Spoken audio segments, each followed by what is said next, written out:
What is up, everyone, and welcome back to the Board Game Sensei YouTube channel. I'm your boy Nick, and guys, welcome back to another video. Guys, today we're doing something a little bit different. Today I want to share a video with you on how to teach a gaming group how to play board games. Now, look, by all means, I am not an expert at this. I just wanted to share with you some tips. Maybe if you're struggling with teaching a board game or stuff like that, maybe some of these tips will help you better teach your gaming group or teach players on how to play a board game. Now, again, like I said, not an expert, but I just wanted to hop on here and kind of give you my thoughts on how I teach a game.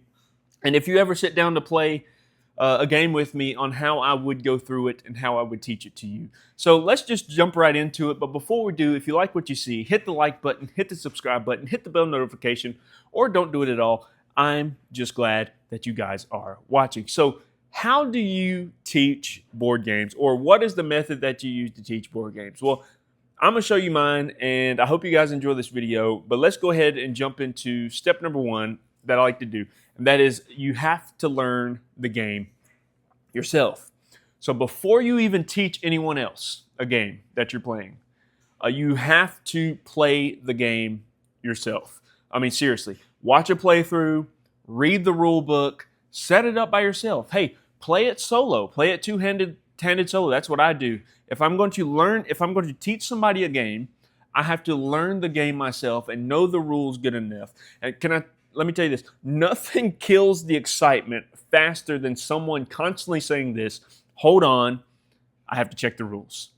That can kill excitement at a gaming table, and it can really, you can see the glaze over people's eyes when you do that, and it can be so frustrating.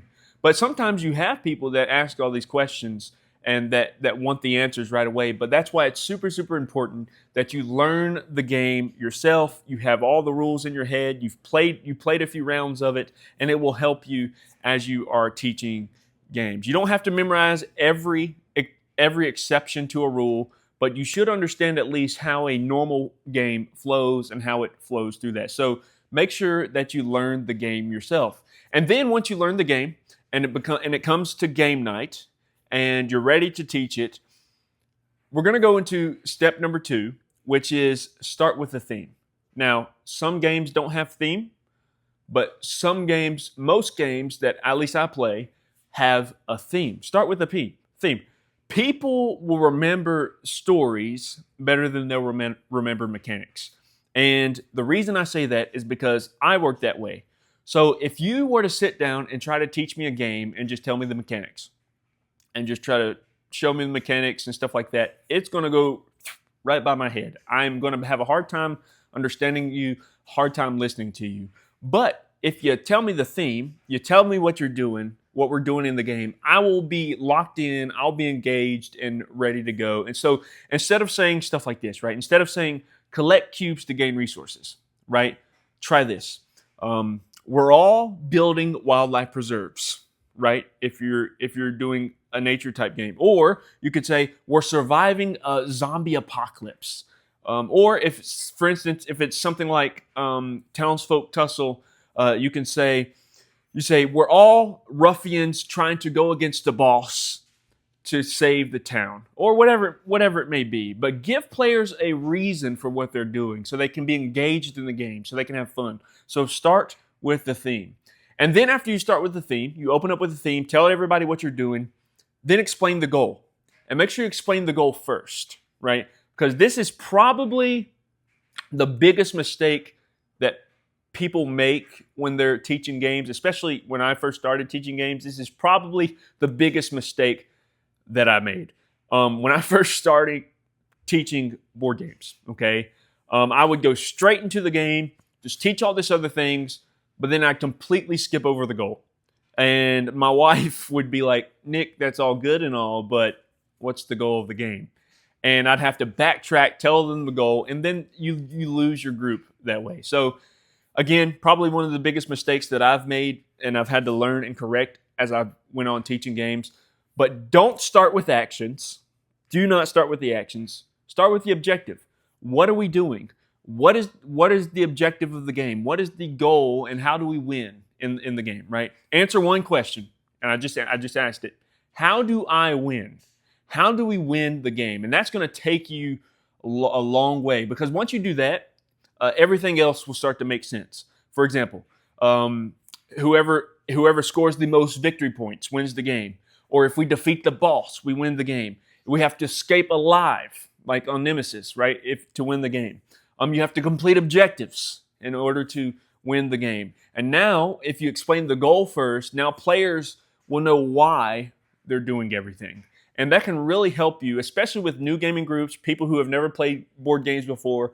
That will really help you in how to engage with other players, and will keep them engaged as well. So please always start with a theme, right? Tell them what we're doing. Tell them what the theme is. If it doesn't have a theme, that's okay. Go straight to the goal. What are we doing? How do we win? How does this person win? How can they win the game? So that's step number 3. Explain the goal first. That's super, super important, okay? And then step 4, after you explain the goal, then go straight into the turn structure, the flow of the game, if you would. Now, how you do this, now people do this different ways, but how I do this, explain what happens on a turn. And keep it simple, right? Don't overcomplicate it. You can overcomplicate games if you're not careful, right? But ask yourself, what does a player actually do when they're playing, right? What do they actually do? For most games, it goes something like this. You draw a card, you play a card, or you play something, you buy something from the market, you attack someone, and then you score points, right? So it goes along that way. But don't explain what you don't have to do, right? And when I first started teaching board games, I kind of fell into this trap. But if you're not careful, you can explain every card before players even know what a turn looks like. For instance, there's a few games, especially when I first started in the hobby. For instance, like Ark Nova, right? So if you don't explain the turn structure and you explain all the things on the card, you are going to confuse the garbage out of everybody that's at the table. So always go with the turn structure. Tell them the flow of the game before you start explaining cards, right? Walk through a sample turn with them. Show them how it works, right? And then step 5, so after you've did the turn structure and things like that, you explain to them how the game works. Then explain the components only when it's needed, right? Only when you need to explain the components. This is another mistake that I've made as I've taught board games. This is something that I've done before in the past, but don't spend 10 minutes pointing at every token, right? Telling them what this token does, what that token does. Instead, teach components when they become relevant, right? You need food, explain food. You need coins, explain the coins then. I promise you, as you go along, the players they will retain much better information as you go along explaining components. And I can't tell you how many times I've done that, and it's been such a help to me, because sometimes, it helps me with my turn structure and stuff like that. Oh, by the way, when these coins will help you do this, and it really, really helps and stuff along the way. Okay, so do that. Then, after you do that, you're going to go to step 6, and you're going to explain player interaction. Now, this can change how people think. Okay, so can players attack? Can players trade? Can you block spaces? Right? Can you share information? Right? Competition, right, as you go along, will change strategy. So make this clear before the very first turn. Can you attack players? Can you trade during this game? Can you block spaces so that way the players will know? Because I'll tell you what really stinks and hits you in the gut is when someone does something, right, and you don't tell them that they can block a space, or that they can trade a resource, or that they can attack a certain player at a certain time, or that they can share certain information at a certain time. And it can really dampen an experience of someone playing a game if you don't share that with them. And I have found myself in that trap time and time again. But the more you teach, the more you learn about that, the better you get. And that's what it does. So always make sure you make that stuff clear before the first turn of the game's even played. Okay. So then step 7, after you do all that, you've gotten all the turn structure, they kind of have the flow of the game, they know what they can do, then explain important exceptions. So there are exceptions that aren't very important, that is okay to miss every once in a while. And then you have exceptions that are important, right? That are pretty key to the game. And let's be honest, every game has their weird rules, right? Don't explain every tiny exception. That's just you're gonna make people fall asleep at your table. They're gonna get bored, and it's gonna be a longer teach than it has to be. You can teach a game. Most games. Now, the reason that I can do this is because I've taught enough games and followed my own structure enough to know you can teach most heavyweight games in 25, 30 minutes, right? You can do that. Sometimes it takes a little bit longer, but sometimes you can teach heavyweight games in 10, 15 minutes. It just depends on how you have the structure set up, how much you've played the game before you taught the game, right? And how good you are at developing the skill, because it is a skill you have to develop. Teaching a board game is legitimately a skill. Like, there are some people, I have a buddy. The man will play the game once, and he can teach the game in 10 minutes the next time. And me, it takes 10, 15, 20 minutes just to teach a game over and over again, right? But he can explain it in 10 minutes every game. He'll play it once after I've taught him, and he'll remember all the rules and every little exception. He's just got an engineer mind, right? It's just how it works. But don't explain every tiny exception. It'll just bore people, okay? Only mention the ones that are likely to surprise players. For example, yes, monsters activate after every turn. So there's some games where if you're not careful and you forget that step, it could really ruin the game, right? So explain the exceptions, right? Okay, after a player's turn, then the monster is going to activate in the very next turn, right? Okay, so for instance, let's say Grim Coven, right? So all players will take their turn. After everybody takes their turn, then the boss or then the minions or then the whatever it may be, they will activate afterwards, okay? So or you could say you can't hold more than 7 cards, right? Or more than 8 cards if you're playing Everdell, right?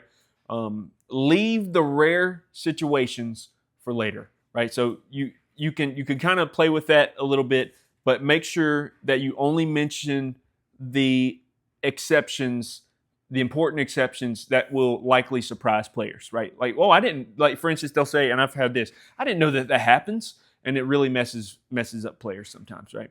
And then number 8, and this is one that is really important, teach while you play. My favorite way to teach is to start playing. I have a friend in my friend group. When she plays, she plays better when you teach her when you're playing, if you get what I'm trying to say. People learn by doing. Most people, right? Most people learn by doing. If someone forgets something, that's all right.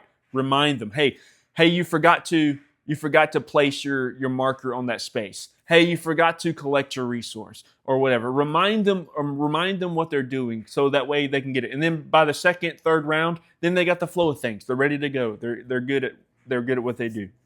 So, but nobody expects perfection on game 1, right?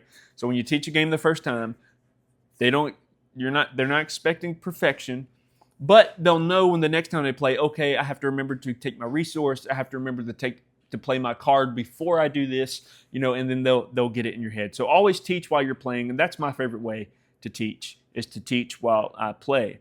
And then number 9, and this is an important one, you have to give new players grace. If someone makes a bad move because they misunderstood, let them take it back. It's not that serious. It's just a game, right? Except if you're playing Magic the Gathering and you've played with friends who played for years, don't let them take it back, right? You never let them take it back, right? Because they'll end up winning that way, right? But anyways, that's besides the point. But look, give players grace within reason, right? I mean, if it's something that's going to drastically change the game, no, they ain't going to take that back, right? You're trying to build excitement. You're not trying to punish mistakes. That's how I look at it. There's some games where you got to give a lot of grace to players. Oh, can I take that back? I didn't want to do that. I didn't realize that's what that did. And that's okay. Give them grace. Say, yeah, you could take that back. Now, if it changes the game drastically, say, how about we hold off on that and just remember to do that next time, Okay, and I think that's a good way to go about that. And then the last one, I think this is the last one. Yeah, the last one, keep the energy up. Remember, you're not reading the rule book, right? You're inviting people into an experience. Smile, be excited, celebrate the cool moments that they have. Enthusiasm contagious. When I am learning a game, I always want to make sure that as I'm teaching with enthusiasm. By the way, if you haven't realized yet, that's pretty much my personality anyway. So I'm always going to be teaching with enthusiasm. But I really love the hobby too. So I'm going to be teaching with enthusiasm no matter what, because I just really enjoy teaching board games and playing them, mostly playing them. Teaching them can be a nuisance, but mostly playing them. But look, you're not reading the rule book. If you miss something, give yourself some grace. It's okay. You can go back and fix it. There's been many a times where I've read the rule book and I forgot a rule or something. And I said, hey guys, last time we played this, I got this rule wrong. Let's fix it. Let's fix it this time. And you'll find that they'll give you grace. They'll say, oh, okay, that's fine, And most of the time, it makes the game better for some people, right? So here's some bonus tips for you. But don't explain strategy before rules. Please don't do that. That will ruin a game night in a heartbeat. Answer questions as they come up. That will happen a lot. You'll have people say, hey, can I do this on this turn, they will answer some really hard questions. Make sure you know the rules enough that where you can answer them decent enough, right? Use player aids. I love when a game comes with player aids. It will help you structure out the game so much better, especially when you're teaching it. I love when player aids are a thing. Keep the rule book nearby.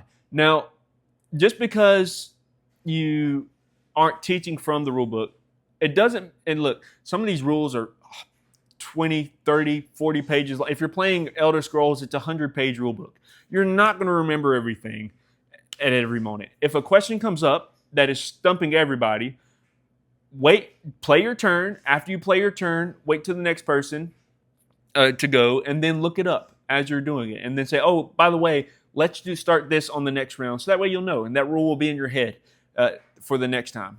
So keep the rule book nearby. You will have to go back to it every once in a while, especially with a game that has a huge rule book and the rules aren't as simple. You're going to have to go back to the rule book. That's just a must. Admit when you don't know something. This is a big one, and this is just a big one in life in general, right? Admit when you don't know something. If you don't know a rule, say, hey, I don't know that, but let me check for you real quick, right? And then just check it. It's okay to look up a rule. That's the last tip. It's okay to look up a rule if you don't know it. All right, so that's it. Now, what are some common mistakes that I have made as I'm teaching? Well, number one, reading the rule book word for word. That will put people to sleep, and you won't ever get going to game night that way. That's why you want to learn the game way before you even play it. Sometimes when you go to game shops, you'll have people sitting down and reading a rule book word for word, trying to play it that way. That is really hard to do. Now, kudos to those people who do that, but it's really hard to do, and it's going to get boring real fast. So reading the rule book word for word, don't do that. Don't explain every single component. You don't have to do that, okay? Okay. Talking for 30 minutes before anyone plays. That can ruin an experience. Don't just talk before anyone plays, right? So what I mean by that is, don't just explain rules before anybody even plays anything. Teach while you play, and that will help you so much. It's helped me a lot. And don't correct every tiny mistake immediately. Look, if someone messes up, don't be like, ooh, don't do that. It doesn't matter. It's a game. If it's a mistake, if it's tiny, it doesn't matter, okay? It's not going to hurt anything. Just tell them next round, hey, you weren't really supposed to do that, but, it doesn't matter. I mean, next time, just know. And then you'll find out that people will be like, oh, okay, I didn't know that. Well, and then they may even take it back and say, oh, well, let me do something else then, if that's all right with you. So, yeah. And then do not teach strategy before mechanics. You're just gonna hurt yourself doing that, right? So the best board game teachers, in my opinion, aren't the people who memorize every rule. By the way, I can't even memorize every rule, and I'm not even saying that I'm a good board game teacher, right? I've just learned some things along the way that has helped me. But there are people who make other people excited to play a game. That is one of the way you can tell that someone teaches a board game great. And if your group finishes the game wanting to play again, you did a good job. You taught it well. Remember, teach the goal, teach the turn, teach as you play, and keep it fun. Okay, keep it fun. And that is the simple video. That is kind of my way on how I do things. But look, if you enjoyed the video, guys, I just want to thank you guys for watching. I really do appreciate you guys. And yeah, that was just, I thought I'd share that with you guys on how I talk board games. And again, if you like what you see, like button, subscribe button, bell notification, or don't do it at all. Again, like I said earlier, I'm just glad you guys are watching. And guys, thank you for watching, and I'll see you on the next one.